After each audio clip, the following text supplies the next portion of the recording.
Hi everyone, it's Jack from WhatCulture.com and I'm here with the second ever edition of Ups and Downs.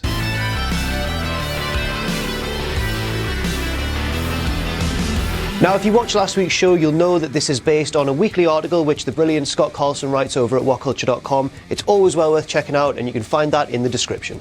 So without further ado, let's go through all the ups and all the downs. Let's up those down. I need a catchphrase.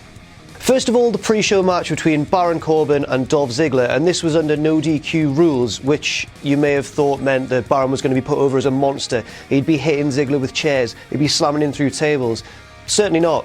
He hit him with a low blow, and that's how he won the match. I'm afraid that's a down. Secondly, the opening tag match of the main show between Luke Gallows and Carl Anderson, the Club, and Jimmy and Jey Uso, the Bloodline. We've already discussed how terrible their names are. But fortunately, the booking decision of this match was absolutely spot on. The Club won in dominating fashion, and that's exactly what should have happened as well. So that is our first up of today's show and levels the scores at 1-1. Next up, we have the question of Rusev, who you probably know by now is the new United States champion, and oh my god, isn't that a relief. That's not a knock on Kalisto, he is a fantastic in-ring worker, but his reign has been stale, it's been hampered by unimaginative, uninspired booking, and the fact that the Bulgarian Brute's the new champion really must be considered an up. Next up, Xavier Woods. Often the sort of third man of the New Day, if that makes sense. He's often on the outside and often takes the lead in promos, but doesn't really get to showcase his skills in the ring. He actually picked up the decisive pinfall in his team's win over the Vaudevillains and also stole the show with a hilarious pre-match promo, so check that out if you missed it. That's an up. Next up, we've got yet another up, and it'll be no surprise to anyone who watched the show live that the Fatal 4-Way match was spectacular. Kevin Owens, Sami Zayn, Cesaro, and the victorious Miz put their absolute all into making the match as good as it should and could have been. There was wonderful pacing, there were several huge spots, there was great storytelling, and all in all, it could be argued that it was the best match of the show as well. We've had several ups in a row and it looks as though Extreme Rules was pretty much a flawless show, but I'm afraid we're going to have to bring it back down with another down, and oh, this match was a slog. Jericho v Dean Ambrose in the Ambrose Asylum cage match. If you watch this, you'll know, if you manage to stay awake, that the pair trundled from one spot to the next, climbing up the cage, grabbing a weapon, using it, or in some cases failing to use it, and then doing the same thing again and again and again, and it stretched on for 26 minutes. Thankfully though, our next point revolves around the finish of that match, which was probably the only exciting part of it. Dean Ambrose reached into a sack, teased the crowd for a bit, and then poured out all those thumbtacks, and oh my god, did Jericho take a nasty bump right on his elbow. There was blood pouring out of his arm. It was, you could argue, the only legitimately extreme moment of Extreme Rules, and we have to give huge credit to Jericho for taking such a horrible bump, so that's most certainly an up.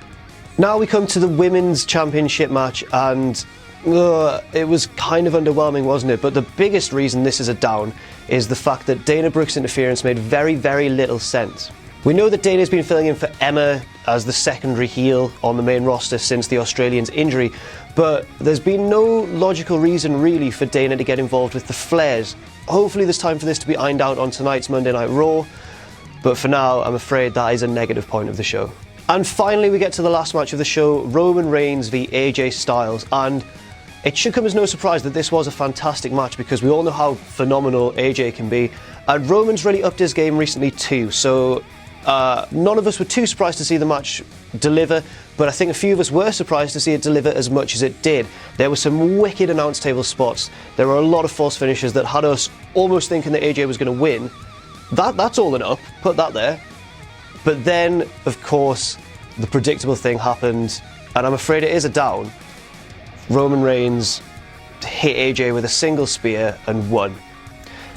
I don't have too much of an issue with Roman retaining. You have to make a champion look strong, even if he is unpopular, but it's the way he retains every single time. He soaks up so much punishment. He kicked out of 2 Styles clashes, one on a chair, and then he hit AJ with a single spear, 1, 2, 3.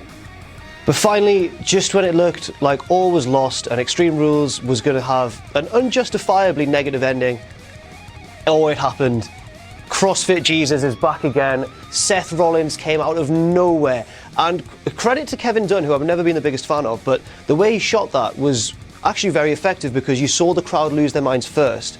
And then when Rollins came into the ring, blasted Reigns with the pedigree and held the title aloft. The place went nuts. It's one of the moments of the year so far. It's an up for sure, and hopefully this leads to an improvement in the next few months. So that's all we've got time for on the second ever edition of Ups and Downs. I've been Jack from WhatCulture.com. Be sure to check out Scott Carlson's article on which this video is based, and I'll see you soon.